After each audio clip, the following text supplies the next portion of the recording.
Yohanes ko Yesu konere ko eyo blobena kona maupwe alenvi silebeke mapalu votso minalaine si nelen mesienye amasi muti baglolebe mutuare lemegbenye gona sikre vavana elabena eli hafimeli eye nyemegbe ko Kabumena wadede goafia Israel, lesiata mavana mautilena amaule chime.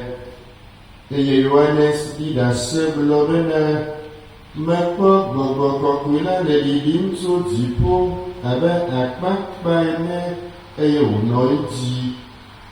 Eye nemenya u, ke amesi dombe mala mautina amaule chila, Eya ke blona bena amasika di na ko bobola de lindo eyo no etila eya enye amasile mautile na meukule bobo kokula eye la mekoe eye medida sebena amasia enye mauvila